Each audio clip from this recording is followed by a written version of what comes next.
Hello friends, स्वागत है आपका अपने चैनल #क्रिएटिव आरती पोरवाल में। दोस्तों, मैं हूँ आरती और आज हम बात करेंगे स्टेट कोटा काउंसलिंग के राउंड 2 की। जी हाँ दोस्तों, आज हम ऐसे स्टेट की बात करेंगे जिसके लिए कैंडिडेट्स मुझे बहुत दिनों से कह रहे थे कि मैम इस पर वीडियो बनाइए, और आज हम उसकी कट ऑफ, सीट मैट्रिक्स और क्या इसकी फीस बॉन्डिंग है, इन सब सब्जेक्ट्स पर बात करेंगे। लेकिन उसके पहले अगर आपने अभी तक मेरे चैनल को सब्सक्राइब नहीं किया है तो सब्सक्राइब कर लीजिए, ताकि सारी लेटेस्ट इन्फॉर्मेशन आपको मिलती रहे। और उसके आगे जो बेल आइकन का बटन है उसे भी प्रेस कर दीजिएगा, और अगर आपको वीडियो अच्छा लगे तो लाइक और शेयर कर दीजिएगा। तो चलिए दोस्तों, सबसे पहले हम बात करते हैं राजस्थान स्टेट की। राजस्थान स्टेट की जो पहले इसकी शेड्यूल है वो देख लेते हैं। इसका 10 दिसंबर को सीट मैट्रिक्स रिलीज हुआ था राउंड 2 के लिए। इसके बाद ऑफलाइन फॉर्म जो है ऑफलाइन शुरू हुआ था इसका seat allotment at government dental college Jaipur में। Second round of seat allotment at government dental college Jaipur offline शुरू हुआ था। ये 11 दिसंबर से 17 दिसंबर तक चलेगा। फिर एप्लीकेंट रिपोर्टिंग जो ज्वाइनिंग है वो 11 दिसंबर से 21 दिसंबर है। फिर appearance before the medical board at college allotted है, ये 21 टू 22 दिसंबर तक चलेगा। इसके बाद commencement of session as per direction of NMC और डीसीआई। इसके बाद ये सब प्रोसेस हो जाएगा। इसका सीट मैट्रिक्स जो है निकाला जा चुका है 10 दिसंबर को। इसके बाद आपको बता दूं कि इसमें जो सीट्स हैं ये कहाँ से आई हैं और कितनी सीट्स हैं। राजस्थान एमबीबीएस मेरिट लिस्ट जो 2020 कैंडिडेट्स की जो है are called for document verification session, और वो अपनी सीट को लॉक कर सकते हैं। इसके बाद जो अवेलेबिलिटी है, lead admission seats are allotted on the basis of state merit rank choices which are filled availability of seats and reservation criteria, और this is conducted by the state authority. 85% state quota seats for admission to around 2075 medical and 1190 dental seats in both government. तो दोस्तों आपको बता दूं 2075 medical और 1190 dental seats available हैं इस private college के लिए और गवर्नमेंट कॉलेज के लिए। फिर MCC on the other hand conducts counselling for 15% all India quota seats. इसके बाद बात कर लेते हैं कि इसकी ऑफिशियल वेबसाइट पर कल फीस बॉन्डिंग को लेकर एक नया नोटिफिकेशन जारी किया है। तो उस नोटिफिकेशन को देख लेते हैं कि नोटिफिकेशन क्या था। ध्यान से देखिएगा। Important notification information regarding fee structure, fee payment and medical examination for candidates who reported in round 1 and have now been allotted government Raj MES, MCS, RUHS, CMS in round 2. तो दोस्तों आपको बता दूं, a candidate who had joined in round 1 after paying tuition fee of 1 year as demand draft need not pay the tuition fee of 1 year again in round 2 and is required to report to SMS Medical College only from 12th to 15th December along with her round 2 allotment letter to complete bond formalities.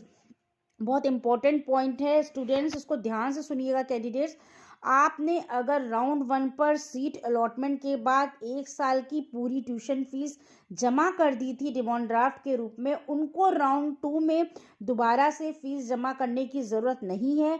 आप केवल 12 से 15 दिसंबर के बीच आपको जो medical college जहाँ पे report करना है वहाँ पर पहुँच जाइए। उस पहले जो अलॉटमेंट लेटर आपको राउंड 2 का मिला है वो लेकर, और जो आपके पहले राउंड में जो फीस जमा हुई थी उसकी जो बॉन्ड फॉर्मेलिटीज़ है वो लेकर, उसी से काम चल जाएगा। नेक्स्ट, अगर आपका demand draft, your demand draft will be handed over to the round 1 allotted college and the tuition fee of 1 year paid by such candidate will be transferred to concerned round 2 allotted college.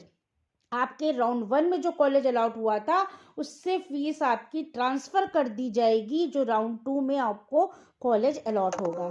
इसके बाद बात करते हैं such a candidate to deposit only the difference in tuition fee of 1 year later at the time of reporting at the round 2 allotted college at the time of medical examination. और जो अगर tuition fee में कोई difference है तो उसको जो है आप अलॉटेड कॉलेज में जाकर उसी टाइम पर मेडिकल एग्जामिनेशन में दे सकते हैं, रिपोर्ट भी कर सकते हैं। In case such a candidate wishes to pay the tuition fee of 1 year again, he or she can deposit her fees at SMS Medical College at the time of reporting between 12 December and 15 December.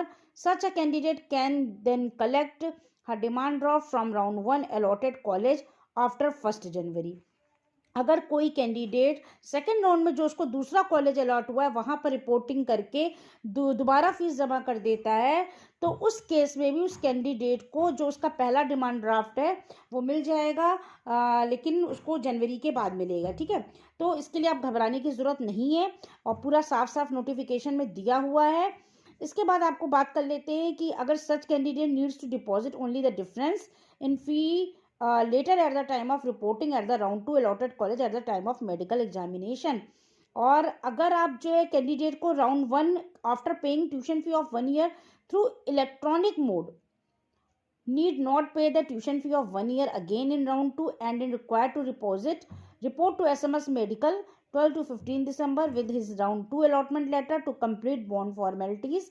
और अगर आपने by chance round 1 में जो fees जमा की थी वो transfer कराना चाहते हैं राउंड 2 में, तो वो ट्रांसफ़र तो हो जाएगी, बट उस कैंडिडेट को needs deposit only the difference in few fees later. अगर कुछ फीस में डिफरेंस है तो उस डिफरेंस को आप जो है जमा कर सकते हैं eight the time of reporting. Round 1 की फीस और राउंड 2 की फीस में अगर कॉलेज अलॉट हुआ, कॉलेज के अकॉर्डिंग फीस थोड़ी अलग अलग है, तो उस डिफरेंस को आप जमा करना है, आपको पूरी फीस सबमिट नहीं करनी है।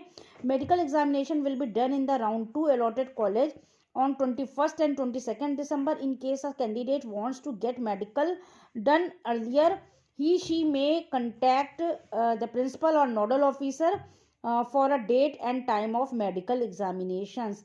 आप जो भी राउंड 2 में आपको कॉलेज अलॉट हो उस पर 21 दिसंबर या 22 दिसंबर को जाके आप रिपोर्टिंग करिएगा, और वहाँ पर जो भी आपको फॉर्मेलिटीज़ करनी हो, जो भी डॉक्यूमेंट्स देने हो उस नोडल ऑफिसर से वो करके for a date and time for medical examination से आप कंसर्न कर सकते हैं। तो दोस्तों ये कुछ नोटिफिकेशंस राजस्थान ने निकाले हैं अपने उसमें शेड्यूल में, तो आप उसकी वेबसाइट पर जाकर इसको अपलोड भी कर सकते हैं। इसके साथ ही 2 पेज का और एप्लीकेशन फॉर्म है, और डेंटल मेडिकल के लिए जो है MBBS BDS medical of Rajasthan checklist round 2 के लिए भी एक फॉर्म है, उसको फिलअप कर लीजिएगा।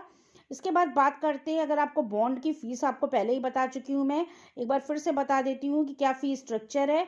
जो MBBS कॉलेज में जो इसका बॉन्ड स्ट्रक्चर डेंटल कॉलेज में अलग है और MBBS का अलग है। Applicant MBBS 2020 admission applicant who are allotted seats in the government dental college will have to submit a bond of 4 lakh रुपए का आपको बॉन्ड देना है, और 1 लाख रुपए का तब देना है design college along with the bank guarantee of 1 lakh. If the candidate want to leave the course after second round of Rajasthan MBBS 20 counselling they must note that the bank guarantee, यानी बैंक गारंटी के अलग 1 लाख रुपए आपको लगेंगे, 4 लाख रुपए अलग लगेंगे। ठीक है, ये आपके डेंटल के लिए हो गए, लेकिन मेडिकल कॉलेज में MBBS सीट के लिए आपको 5 लाख का बॉन्ड देना है, और also sign a commitment to serve the state government for 2 years of design period if the candidate will leave the course after the second round of the Rajasthan MBBS counseling due to any reason, then also the bond of Rs 5 lakhs will be sized by authority such from such applicant। तो ये दोस्तों जो है पूरी bond की बता दी, फी bond कितना है। अब बात कर लेते हैं राजस्थान की वैकेंट सीट्स की। तो दोस्तों राउंड 2 में जो सीट मैट्रिक्स था जो आया है अभी वो 360 है।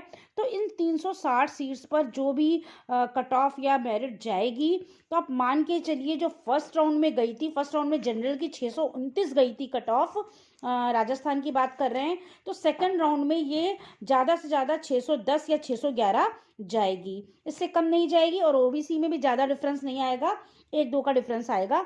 ऑल इंडिया कोटा में बात करते हैं, तो ऑल इंडिया कोटा में जो गई थी OBC की बता रही हूँ, ऑल इंडिया कोटा में 493 गई थी, राजस्थान की कट बता रहे हैं, और स्टेट कोटा में वही जो कट ऑफ था वो 429 था। तो इस तरह से देखा जाए तो ज़्यादा डिफरेंस नहीं आ रहा है, लेकिन हाँ दोस्तों 610 611 पे अगर आपका है तो राजस्थान की सेकंड लिस्ट में आपका नाम आ जाएगा, और सीट मैट्रिक्स 360 है। तो ये सीट जो निकली है आप मान के चलिए, देखिए 2182 सीट्स लगभग ये स्टेट कोटे की हैं, जो कि सेकंड राउंड में आई हैं, और 1260 सीट्स इसमें माइनस कर दीजिए तो कुल 922 सीट बची हैं। इन 922 सीट्स में भी जो ऑल इंडिया कोटा की सीट्स जो 493 सीट्स हैं, वो मान लीजिए ऑल इंडिया कोटा के सेकंड राउंड में जिन बच्चों ने एडमिशन ले लिया है वो स्टेट कोटा में फिर से एडमिशन लेने के लिए नहीं आएंगे, तो इतनी सीट्स और माइनस कर दीजिए। और जो स्टेट कोटा की भी जो सीट्स हैं उनमें भी कुछ बच्चे जो अलग स्टेट में जाकर एडमिशन ले लेते हैं वो सीटें भी वैकेंट हो जाएंगी।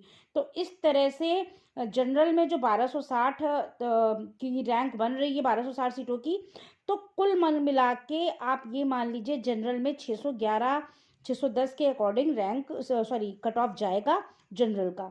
ठीक है, तो इन 360 सीट्स पे राजस्थान की इस तरह से कट ऑफ जा सकता है। तो जैसे इसकी मेरिट लिस्ट आएगी मैं आपको फिर से लेटेस्ट न्यूज़ बता दूंगी। फिलहाल इतना ही, और अगर आपको ये न्यूज़ अच्छी लगी हो तो प्लीज़ मेरे चैनल को सब्सक्राइब कर लीजिएगा और मेरे वीडियो को लाइक और शेयर कर दीजिएगा। Thank you.